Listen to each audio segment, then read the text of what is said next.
This is the Halftime Show with Omar Al-Duri on Pulse 95. Salam and welcome to the Halftime Show on Pulse 95 Radio. Now we're talking about championship levels, where we have the man himself, Samir Ghanem, Crossley FC on the show. Welcome, Samir, on the show, man. Assalamu alaikum, Omar. How you doing? Thank you for having me. Listen, we got to dive into this. Now, the audience don't know this, and I can't fix this. So we actually went to school together. So that's something we got to put out there in case they dig it out of the archives. Yeah. That's the backstory. We went to school together back in the day, and this is what I like about fantasy football. It brings people together and it keeps people in touch. And you have just won the Pulse 95 Radio Halftime Show Fantasy Group. Everyone's giving a round of applause there. Next to the microphone. And you beat Louis Denham, which is great because you already won the league with Liverpool. Yes. No, it's good. It's good to see. Yeah, it is. Let's talk about your season now.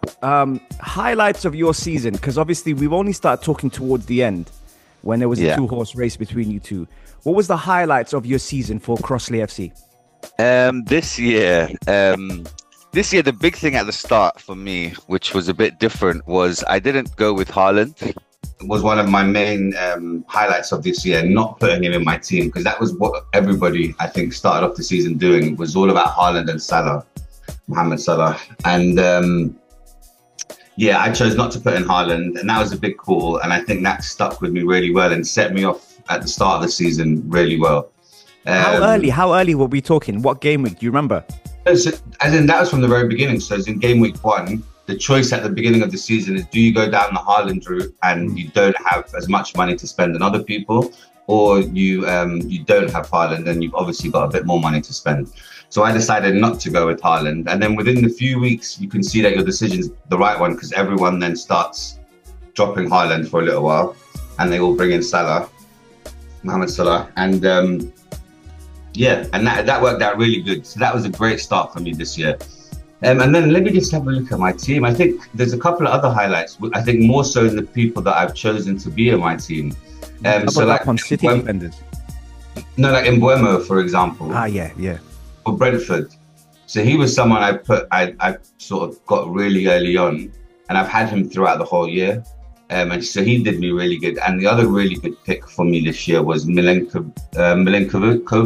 Yeah. Nottingham Forest defender, exactly. And he's jumped out with a couple of goals. They had a really good defense most of the year. I know it's not been that great recently, but for most of the year, they had a really solid defense. And like I say, he was chipping in with a few goals. So, yeah, those two were my standout picks, that you could say. How soon did you have Sells in goal as well? Because he came out with the most saves of the season. If you're going to ask me the opposite question now, what was a bad thing? I would say my decision was Sells. So Sells I've just put in for the last couple of weeks. I had a wild card that I used in the last few weeks. I had left it till late, which wasn't a great move necessarily, but and I put Sells in. No, why it annoyed me, the Sells, because there was a point earlier in the season I made the choice to go for either Leno or Sells. And this, I think, might have just been before we took Nottingham Forest in a serious way.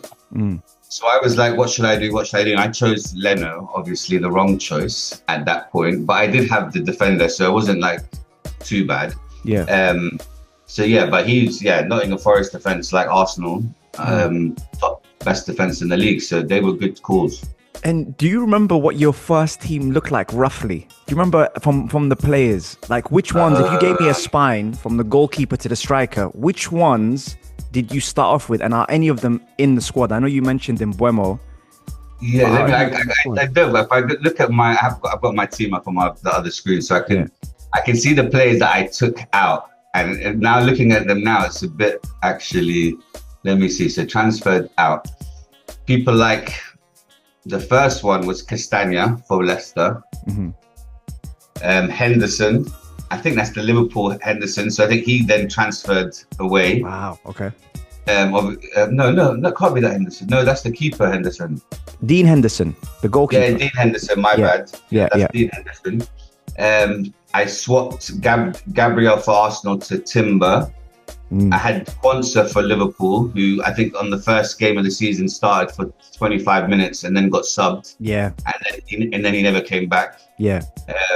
So yeah, my original team, but I used my wild card in week 2. In week 2, okay. My first wild card I used it in week 2. So that was the decision where I've learned you need to make that decision quick if you're gonna do it. Do you do that often? Your wild cards and your chips. Really do you normally important. give you a wild card up early when you start the season? I haven't always, no. Okay. But I usually try and hold on to it. That's what you end up doing. You try and hold on to your wild cards and stuff as long as possible. But in the end, when you use it, then you probably make 3 or 4 transfers, and it's not that much of a difference. Like you don't do wholesale changes. Where at the beginning of the season, you can do wholesale changes, and if you jump on the right players after week 1, 2. You can get a good start. That's why I did this year. Okay. We're going to take a quick break. I'm going to dive more. I want to ask him more juicy questions on the fantasy football. A champion, yes, I want to say it. The champion of the halftime show of fantasy football, Samir Ghanem, is on the show. We'll be right back after this. This is the halftime show with Omar Al-Duri on Pulse 95. Salam and welcome back to the halftime show. Remember, you can catch it every Monday, Wednesday, Saturday, 3 to 4 UAE time. And if you do miss the show, don't worry. All of our episodes are available on Apple, Spotify, SoundCloud, if you like a podcast. Actually, we've even got you on YouTube as well. We've got the best guests locally and internationally. And I have punched above my weight, including this man over here now, Samir Ghanem, who's on the show. And he's looking at me like I'm crazy because he hasn't seen me in the radio format live. Doing your thing, bro. You got the speech down. I should do after 900 episodes. That's on that big number though, yeah. Great to have you on the show, my man. All right, so I wanna ask you this, because how important is it to strategically pick your captain and your triple captain? Because that's the one you only get once. Yeah. So captain, obviously, week to week is a big deal. It can be, especially when teams, when you all start getting the same sort of players roughly, and teams are quite similar. And if we all follow, say, like the general blueprint, captains can be like the big decider of the week. So yeah, captains are a lot of importance. I think I've learned not to move away from the big players though, and not try and chase, because rather than every week changing, trying to think, yeah, he's good, I've learned actually just leave it on Haaland for the season and you'll probably average out a lot better than doing it the other way, even though you think you're being smart. So this year was Mohamed Salah. That was from the beginning, really, that I went with. And that, like I say, I think gave me that nudge, because I was getting his big points that he was every week getting stuff, wasn't he, at the start of the year? Yeah. So yeah, captains are a big deal, and chips in general are a big deal. But also they are a big deal because they're helpful, but also you can't get too caught up in them, because you can, work in another way in terms of getting points and etc. So yeah, I put my faith in Mohamed Salah for most of the season. And then who did you triple captain this year?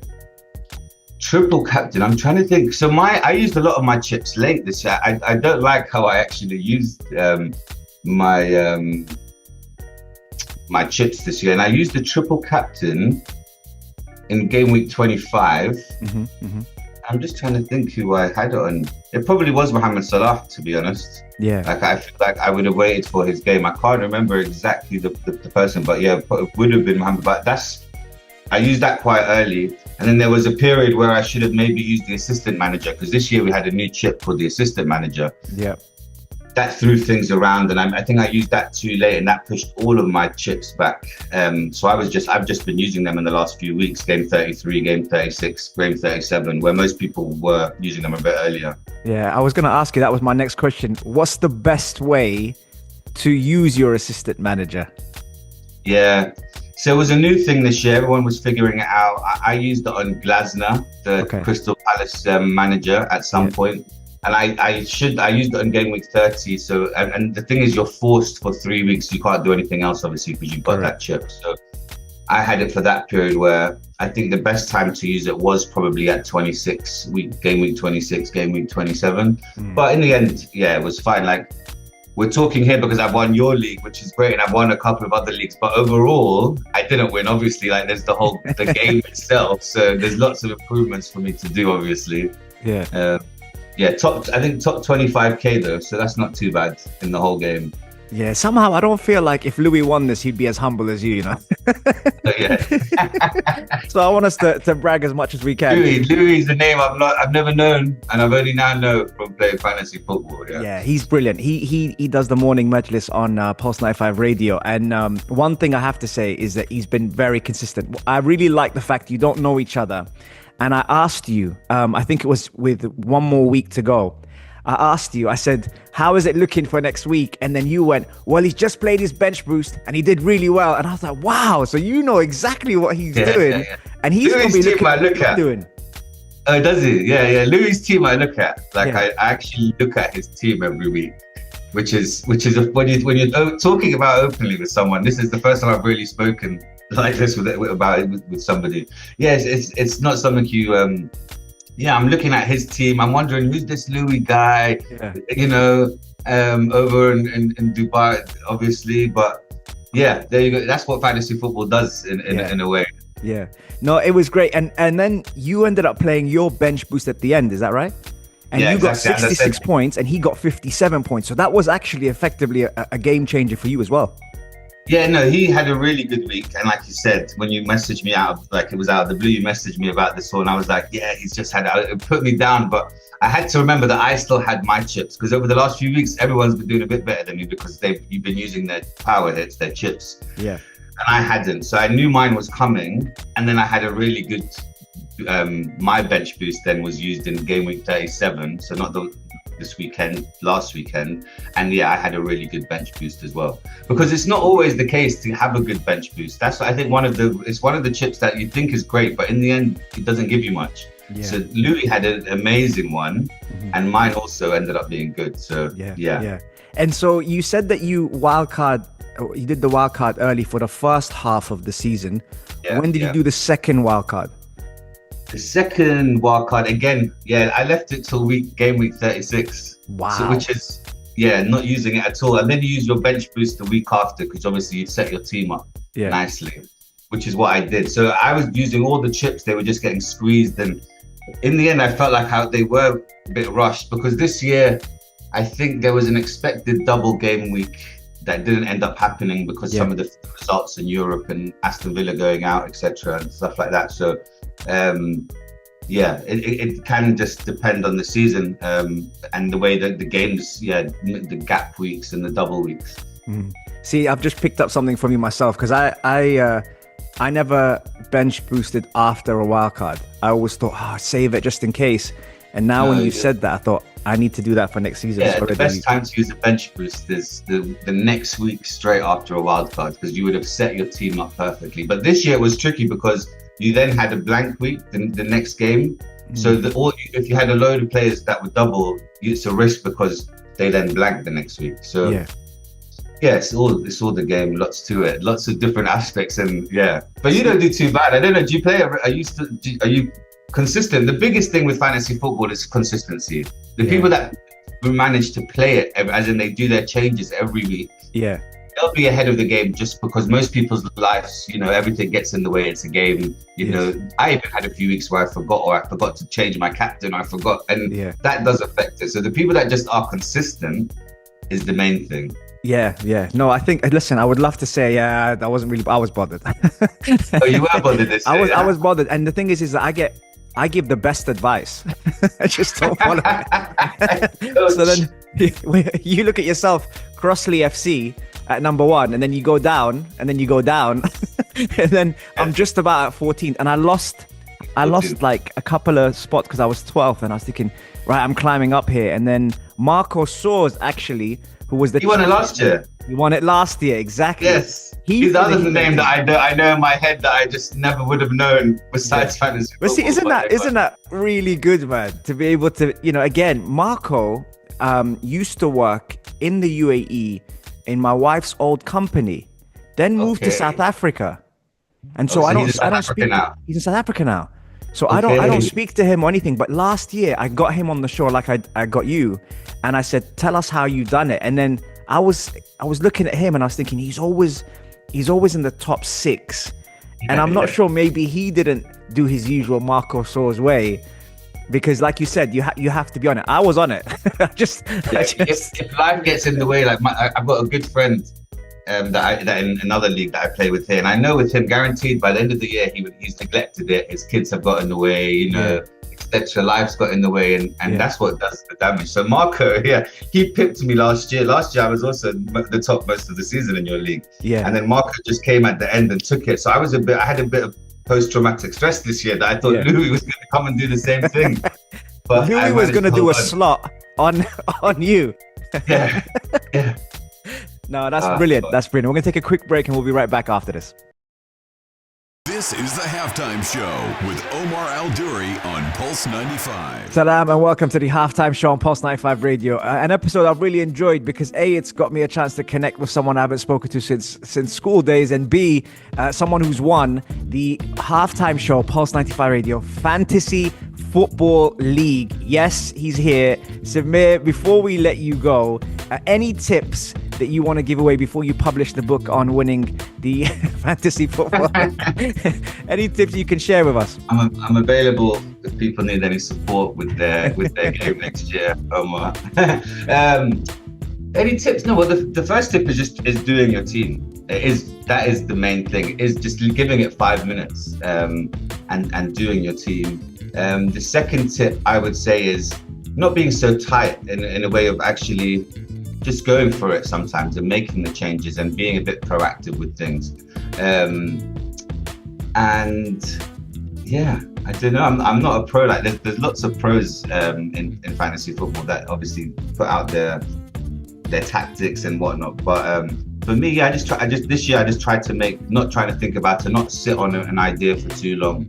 And then you're like, I missed the boat with that, because by the time you then make the move, it's already too late. So trying to go early and be proactive, I think, was the main ones this year. Would you save your chips till later to try and gain that last little sprint as you did this season, or would you do things differently next season? The assistant manager is an interesting one. I think I've learned a little bit with that. I think I would do that a bit earlier, not in the crunch. I used that, I think, too much in the crunch period this year. I think I would use that a bit earlier. But in the end, because I was trying to, a lot of the leagues that I was in, a couple of them I'd won a bit earlier. It was only your league that I was still going head to head with somebody till right to the end. So I was looking at the overall. I wanted to get as high as I could overall, and I dropped over the last few weeks. I had a few bad red weeks, and I dropped to like 50k, 40k, and I was trying to get as high as I could with that. So I'm happy with that. I've got to, I think it's 24,000 overall. So that's what I'm sort of really pleased at. Okay, well deserved, man. Great win for you, and I'm already excited for next season. I think it's going to be massive, and you've done it, man. A few people know my name in your radio show, then Well, they do now. This is going to go out on YouTube, and they'll know exactly who Samir Ghanem, Crossley FC. Don't change the name, by the way, next year. Crossley. That's where I used to live. Like, it's an old place, so that's not a big meaning behind that name either. But that's been my name the whole time, so it'll be the same. Amazing. And just for those who are listening, where are you speaking to us from at the moment? I'm actually in London, UK. Okay, amazing. So London has taken over the halftime show. It has. We are here. Thanks so much for your time, bro. Really good to speak to you and to see you. Like Omar said, it's been a long time. So yeah. No, I'm grateful. It's a good chance for me to catch up with you, and you fully deserved it. And by the way, may I add, very humbly so as well, when he said, I'm not like a pro. If Louis had won this, we would not have heard the end of it. You'd be opening the YouTube channel, Yeah, we're definitely sharing this on YouTube. And thanks again. You can catch us on Mondays, Wednesdays, Saturdays, 3 to 4 UAE time. Samir Ghanem, Crossley FC, you have won the Fantasy Football Halftime Show Pulse 95 Radio League. Well done, my bro. Well done. Thank you very much. Take care.